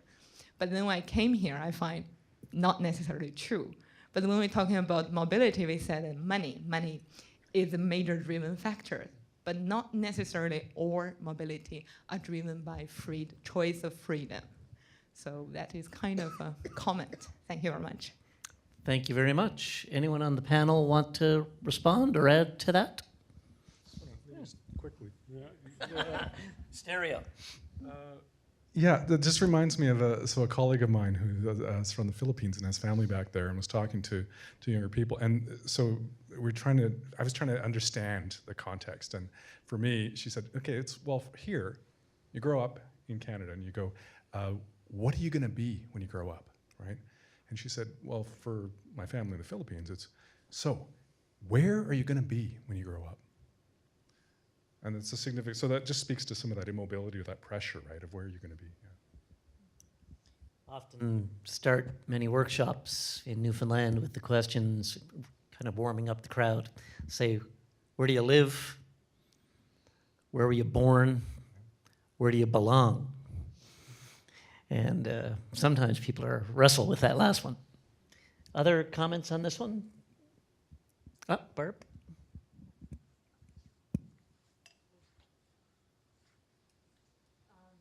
Some of the research in the project is focused on young people in rural Newfoundland, for example, and there's a whole section on fisheries. And of course, fisheries are, people who fish are mobile workers. They work in mobile work sites. They often commute to the places they're going to find their boat, and now more and more of them are engaged in occupational pluralism, and in fact maybe working outside the province or in other areas of the province or other sectors.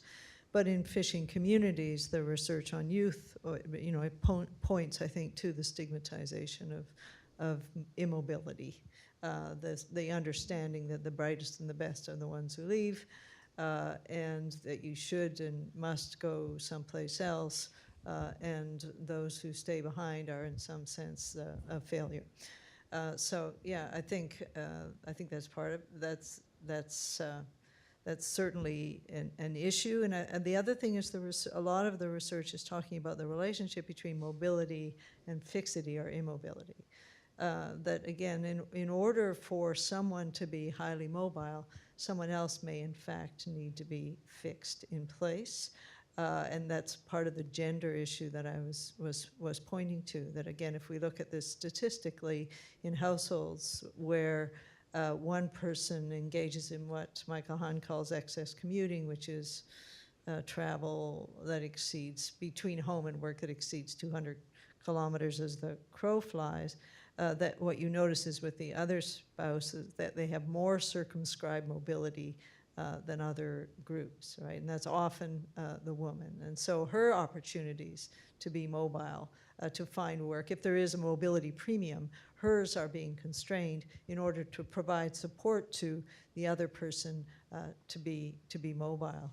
And Stephen Hig's work, which is looking at a deindustrialized region of Montreal, and we all know in this province, we know very well the meaning of plant closures, right? There's a long history of mine closures, and Sharon's work, where the people from Bell Island entered into commuting to St. John's via the ferry after the closure of the mine. So he's looking at the deindustrialization, the closing of plants, and then who ends up being mobile and who doesn't.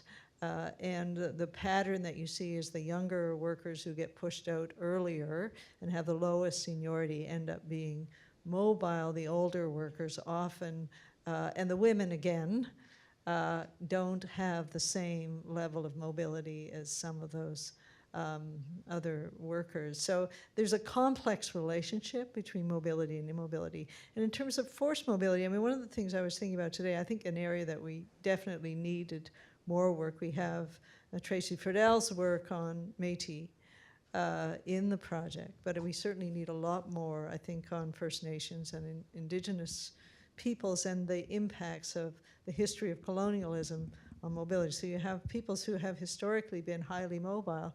And what I realized as I was listening to the discussion today and the description of all the camps, for example, in the land around Fort St. John, is that part of building the infrastructure for the mobility of largely white male populations from the south into resource extraction in the north basically means taking, in many cases, taking land and resources and space and potentially the forced mobility of Indigenous peoples. That there is a relationship, that you're going in there essentially building all of that infrastructure, those mines and so on land that was used for other things and that belonged to other people. So there's all kinds of layers here that I think, and of course there are many refugees and many internationally mobile workers are essentially forced migrants in one form or another. I think we have, Justin, is there a question emailed in? There is, And then we have another one in the room, so we're going to take both of those, and then we'll let our panel respond to whichever they want, and that will be their closing comments. So, emailed in one first. This comes from Peter Shepard. He says, many years ago, I worked in the North Sea for a year.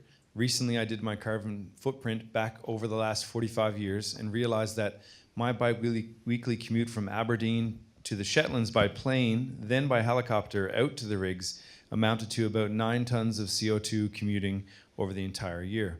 And many Atlantic Canadians much have commuting footprints at least as large as mine that year.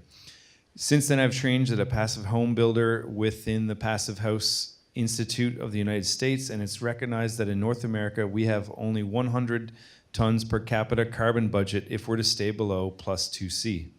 Here in Ontario, our per capita emissions are still at 14 tons per year. The pressure to commute large distances places a large burden on provincial carbon budgets done using either production or consumption-based methods. The question, do academics and workers in the Atlantic provinces talk about climate accountability and the pressure to commute? One of my classmates in the Passive Builder Certification course built the first passive house in Newfoundland. Great question. And if we can get the mic over to the middle of the room, we're going to get the next question or comment. And then we'll start with Deetra and work our way around back to Barb to finish.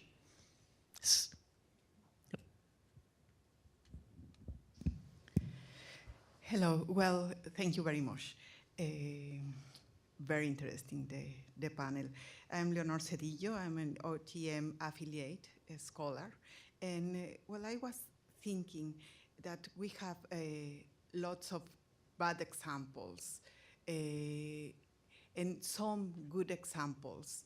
But how could that be to have a deeply reflection on the good examples, even if there are a part of what we have found in our results or not? How could we imagine that the mobile work could be good for everybody or not having mobile work?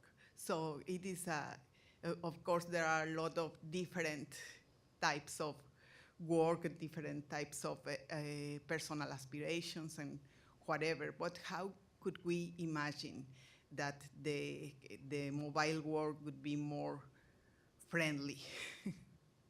Thank you. Thank you. Lovely question to end the evening. So we have 2 questions, comments there. Deetra gets to go first on answering or addressing either, or any other closing comment you'd like. And we do need to be succinct because we're going to try to end on time. I've been unusually quiet, so I could be succinct now. Yes, indeed. Yes. I mean, I can't, for the question on carbon, I think it's a structural, we haven't been forced to be put in that situation yet, but it's coming. And I think then we have to think of what that post-carbon economy is going to look like for mobility. I don't know if that's going to happen in the short term. or how long it's going to be, but we're going to have to face that reality at some point. And then what does that mean for how we organize our lives and our economies? I don't have the answer for that either. To some of the questions around policy, Indigenous peoples, I worked in government. Policy and infiltrating that policy vortex is difficult, but there are ways to do it. And yes, we don't like jargon, if I were to put that hat on. But how do we get in there? And how do we change how we think about all these things? And that's always the big question. To your comments, I think, who's doing the ridiculing? That's what I thought about. The ridiculing in defining what mobility and immobility is and how Indigenous people fit into that, because they're always being moved around to fit into some sort of definition.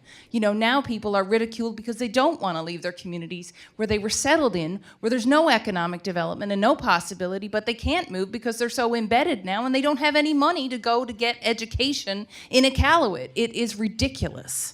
Honestly. And so we have to change these frameworks, no doubt. And we have to think very, very hard about how we go about this work. And I do believe, and I agree with Barb, we need to do more work on the North, on Indigenous mobilities. I talked about that yesterday. There's a whole world out there that we don't talk about. And it's hard to believe, but I often think, well, there's very little I know, actually, because there's so much more that we have to do. So there's still a fruitful place to go with all of this, and there's been great work done already to lay that foundation. Thank you. Thanks, Deetra. Bob, final thoughts, comments, answers? Trying to shuffle these two last questions together into one is pretty tricky, but I'll give it a shot. First of all, one thing we know is that mobility is not new. Historically, the poor moved, and the rich moved in order to purchase the conspicuous consumption that only money could buy through travel. More recently, it might be argued that more people move. We move, I think, oh, no. Okay, so thank you for the clarification, Mr. Statistician. It was quite a few years ago that we talked about environmental assessment lenses through which to assess various kinds of policy proposals. And obviously, we haven't done very well with that thus far, or if we have learned from environmental assessments, it hasn't really changed the nature of neoliberal economic development in most industrial societies. But it doesn't mean that the idea of environmental assessment was a bad idea. I think increasingly we are going to have to come to terms with the cost that we pay for moving both stuff and people around as much as we do. As we talk about environmental assessment and we think about the taken for granted assumptions that have now been called into question by the ERGM research, then we can also think about what used to be called family impact assessments, and we might actually call it now a family mobility impact assessment. So when you look at policy proposals, labor force adjustment policies, or what have you, you have to take a lot of those assumptions and question them. Family and households are somehow equivalent terms. We know they aren't. Families are independent providers of care and sustenance to their members and are available to build community, as though we can just take that for granted. We know that people are not necessarily there as resources to build community. Absence makes the heart grow fonder. Well, it may for some, but not for all. So-called family policies, child welfare policies, health insurance, and labor force standards and income support programs are somehow smoothly and neatly divvied up among federal, provincial, and municipal jurisdictions, and they're not. Couples are heterosexual, not necessarily. Mobile work is blue-collar and trades work, not necessarily. Greyhound bus lines still have a role to play in northern Canada and western Canada, perhaps. Thank you, Bob. Lori, final thoughts. Sure. I want to start with the question about the carbon footprint and the passive house. So Fort St. John being BC's energy capital, we're also Clean Energy BC's Community of the Year. We've built Canada's most northern single-family passive house. It's also Platinum LEED, EnerGuide 91. We get what energy is, and it's not just a commodity, it's a responsibility. And if you don't know what a passive house is, YouTube it, just passive house in 90 seconds, and in 90 seconds you'll know what it is. We put our money where our mouth is because we believe that the cheapest form of energy is through conservation. But it really did take one of the rock stars in our staff to show us Passive House. Now we have to look at what kind of bylaws need to be changed in order to have Passive House throughout the residential area because our side setbacks are impacted by fire protection. So here we are at a municipal level. We're the child of the province, if you're not aware. We're not a state unto ourselves. We follow provincial legislation. So I'm dealing with public safety, so fire, RCMP, water, sewer, solid waste, recreation, streets, sidewalks, streetlights. So as a resident of some local government, wherever it is you are from, what are you going to do when you get home to make a difference so that your municipalities have the ability to understand the data that you guys just pulled together and turn it into a policy that's going to make a difference? Thank you. Thank you, Lori. Jared, final thoughts, comments, brief. I don't know. There's something in both these questions around the nature of community and the future of what communities look like. I'm thinking about the coal phase out that's happening in Alberta right now. There's a bunch of coal-powered electrical plants that are being phased out quicker than in other jurisdictions possibly. And communities are not sure what to do. So we're in like shutdowns of mines. We're in that kind of a land, and is there going to be more mobility happening as a result of that, or is it an opportunity to actually find a way to create local economies, and what does that look like, right? I also, on the other end, in terms of what does the future of mobility look like, well, I think in terms of maybe optimistic, if I think about temporary foreign workers, I think the people who were able to actually achieve permanent residency status have set up these remarkable communities. And in terms of feeling like you sort of go, oh, victims, no agency, until they hit that PR mark and then are able to actually advocate for others, are able to set up really robust communities.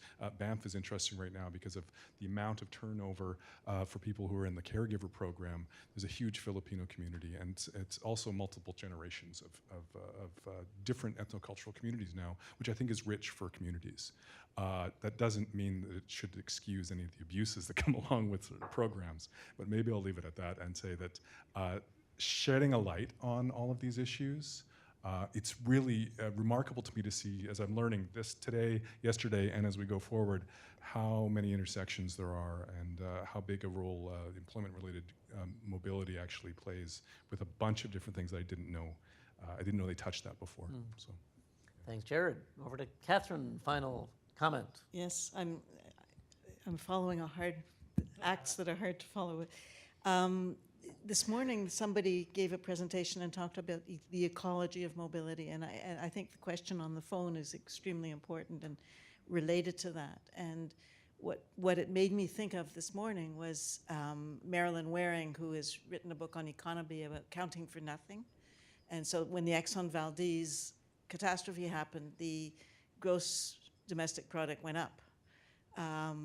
The fact that you're harming the environment by organizing work in the way that people have to fly in, fly out, instead of creating communities around where the work is.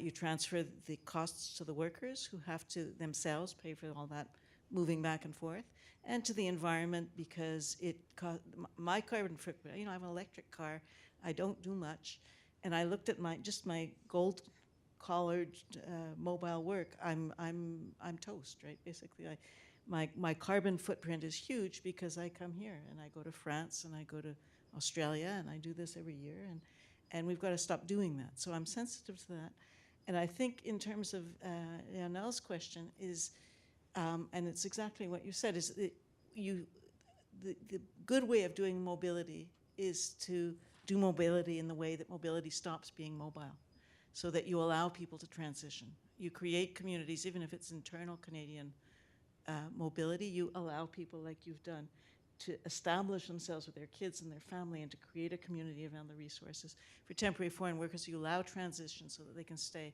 and build a life here. That reduces mobility, but I think it makes for better quality life, right? Kelly, brief final comment.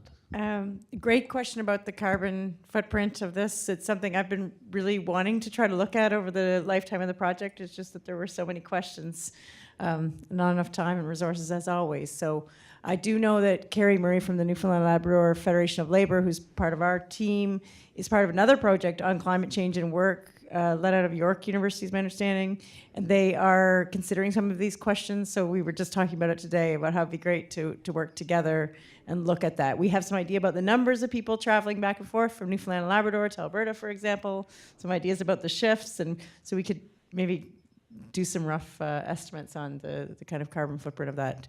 But we haven't done it. It's a great suggestion and an important point. The other point about positive examples, I loved that because people are, we talked about not only policymakers not like jargon a lot of times, or at least communities, maybe certain policymakers use certain kind of jargon, but also people are looking for solutions, not just the challenges, the negative, the complexity, tell us what we can do. People are looking for that. So I think the positive stories are really important, so I appreciate that point. And we do have lots of them. We've heard about the examples in BC, and I was quite negative about sort of the Newfoundland picture, but we do have examples like the Small Towns, Big Industries initiative, where communities are coming together to try to build their capacity to deal with these things. We have welcoming communities initiatives. We have family resource centers who have resources for family mobile workers and their families. There are positive examples out there, so we do need to do the work of pulling together those positive stories, I think, and that'll help get people's attention. I agree. So thanks for that suggestion. Yeah, and I don't. The issue isn't is mobility bad or is mobility good, right? Mobility is. Different kinds of mobility, I think, are more or less good in terms of impacts on employers. You know, coordinating highly mobile people who are spread all over the world and getting them all to the same place at the same time, we just did it with the symposium, is not easy, right? It takes a lot of resources, it takes a lot of time. Only big companies can afford to do that, right? So when you start sourcing your labor all over the place, you're looking at big recruitment firms, you're looking at costs, right? There are costs involved in doing this for everybody, right? So I think, you know, and I think, you know, that's sort of becoming in a way, the name of the game. But that's part of a larger, I think, increasing domination of the whole economy by relatively small number of corporations. And it's very true in certain sectors, obviously, some of the resource-based sectors that we're talking about. So, you know, thinking, you know, again, so how can we go more local, break down that sort of concentration of power and wealth and control and particular kinds of logistical strategies, as we were talking about today, to look at another kind of logistical strategy, you know, that does assume that, you know, people do want to spend time with families. You know, the very fact, I mean, Delphine's work, I think, has really shed light on this, that in this country we tolerate the fact that workers are here from other countries and they do not have the right to be reunified with their family. Right, that there's a you know, a regulatory barrier against that is appalling. But I think, you know, there are also lots of families who, you know, who have the right but don't have the capacity to be reunited. I mean, to basically end up in employment, so you joined it when you knew you could go and you could come back and there was a pretty good rotation, and then the company stops paying your way back and will only pay you to a hub, you know, and you can only get back once every 6 weeks or once every 8 weeks or once every 10 weeks. And, you know, essentially your family can't move to where you are if you're working in a work camp, or, you know, even if you're living in Edmonton, if they can't afford to move that. So you have the right to move your family, but in fact you don't have the capacity to move your family, and they might well not be better off in that environment. That's one of the reasons why they're not there. Right, so I think we have a lot of thinking to do around, you know, how do we make this work? And it's not a question of making mobility go away. It's a question of making it visible. You know, and you know, Sean said earlier today, you know, he said, you know, it's invisible. It's like we don't actually know. You know, we're still 7 years later talking about shadow populations. You know, we still have these huge gaps. We We have some details now on work rotations, but we don't have systematic information on that. If we're going to do the carbon footprint, we don't have to know not only how many people are going, but how often they're going, and how are they going back and forth, and where, are they driving then, and so on and so forth, right? The point is we have, as Will Silver pointed out today, and his work with Karen Hughes, we have a whole literature on work-family life and balance that has not paid attention to mobility, and yet, people are investing huge chunks of resources and life and time getting between home and work, right? And in some cases, again, Kathy's home care worker in St. John's, has to spend 3 hours to get 6 hours traveling or away from home on the road to get 6 hours of low-paid work. And uses a substantial chunk of her salary in public transit. That wasn't visible before she did that work. We have to make this visible, and we have to, that we can't take for granted, as labor economists tend to do, that mobility just happens, right? And the reason why it doesn't happen is, well, because people are lazy, or they just don't want to move. It's a massive accomplishment. And there's a cost, there's a price. There are benefits, but there are costs. Thank you, Barb. And thank all of you for coming out tonight, and thanks to folks viewing on the web, at home and at work, wherever you are. Really appreciate the work of Barb and all the On the Move team, the faculty members and graduate students and staff. Amazing piece of work, so look forward to all the synthesis and knowledge mobilization and impact. Thanks to the Harris Center team, Boyan, Amy, John, Justin, Kathy, once again for another great Memorial Presents. This session will be digitally recorded and available on the Harris Center website with all the other sessions we've done. For those of you who were in the room coming in this evening, you would have heard and seen on the screen versions of Rural Roots broadcasts that Boyan First and Rebecca Coho have produced. And there will be a Rural Roots couple, I think, to be done on the On the Move project. So stay tuned for those. And in particular, please join me in thanking our presenters and panel, Barb, Kelly, Catherine, Jared, Lori, Bob, and Deetra. Great job. Thanks a million. And I think we still have some snacks here in the room, and so network if you can. And I think we have a final comment from Barb. I almost had the last word. We're going to run a digital story that George Gamelch has produced. To kind of close it out, but you can go and have snacks at the same time. Right on. Thank you, Barb. Thank you all. Good night.